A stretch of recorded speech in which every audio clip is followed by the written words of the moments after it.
Welcome to Ben's Breakdown, where either I break down the technology or the technology breaks me. This is the Lenovo Legion 5 Pro. Here are the specs.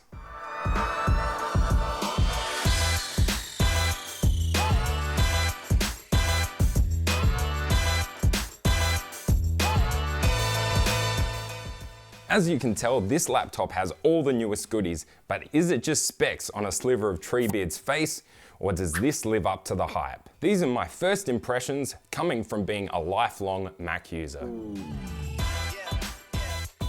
How does it compare to the MacBook Pro? Great question, glad you asked. This is made out of both aluminum and plastic. Aluminum on the top and bottom with plastic in the middle. There is minimal flex on the screen and keyboard, though I did notice a bit of flex under the WAS keys. All in all, excellent build quality. It's not as good as the MacBook Pros, but this all-metal body comes with some cons that we'll discuss later on.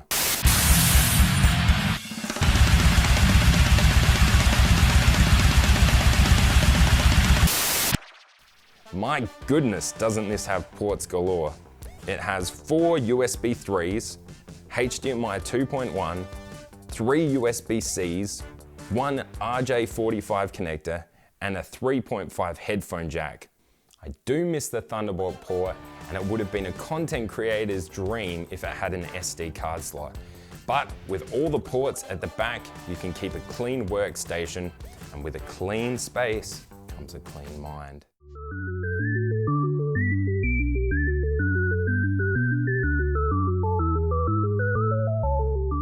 It's no secret that Apple has made gorgeous laptops for a very long time, and I've always gravitated towards more minimalistic looking laptops. Fickle or not, aesthetics mattered to me, but I was willing to compromise to get a big jump in performance. This is still a very pared back gaming laptop, and in my opinion, it's one of the best looking out there.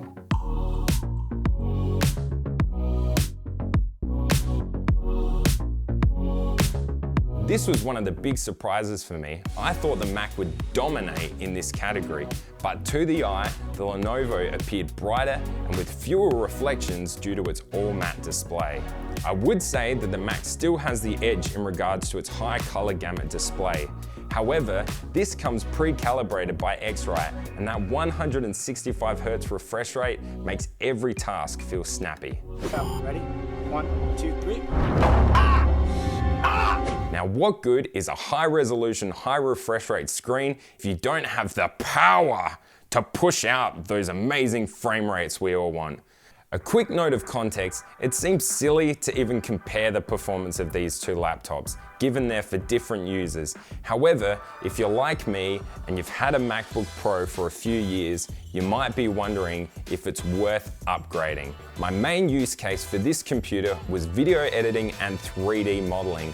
So that's what I'm going to start with first. The Puget Benchmark for DaVinci Resolve achieved the highest score of any laptop I had seen tested, even beating the top score of Jared's Tech, the Asus G15 with the RTX 3080 and the Ryzen 9. As you would imagine, I was ecstatic to see this punching so high above its price tag, given that the SCAR cost a whopping $1,000 more. Blender also showed the stark performance difference, with the Legion completing the BMW 27 test 20 times faster than the Mac. In Cinebench, the Ryzen 7 5800H is drastically outperforming Mac's Intel 8750 in both single and multi-core, and in some cases, even outperforming Ryzen 9 in multi-core. Geekbench tells a similar story. This RTX 3070 with a TDP of 140 watts is on another galaxy compared to the Radeon 560X. Once again, it beats most laptops with this configuration, getting better scores than even a desktop RTX 2080 Super.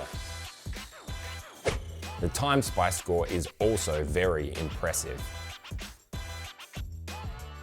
As I alluded to when discussing build quality, the Mac's machined aluminum looks amazing, but it's a heatsink. and it gets toasty. Despite being thin and light, I can't put this on my lap without cooking my man bits. Keep coming. Keep coming. Give me the jump! Give me the jump! I'm not going to give it to you. The Legion, on the other hand, is cool to the touch. My unit had mild warmth around the K and L caps and a bit towards the power button, though I would class this more like a lukewarm scrambled egg, the kind that you don't want to eat, but you have to because you're late for work and you don't have time to heat it up, if you get my analogy. So in conclusion, am I happy with my purchase? Absolutely. The display, the design, the port layout, and most importantly, that desktop-like performance and great thermals make this well worth switching from a Mac. If you'd like to know more about this laptop and my experience with it, leave a comment and let me know what you'd like to see. This was Ben's breakdown. Why am I touching these laptops so much?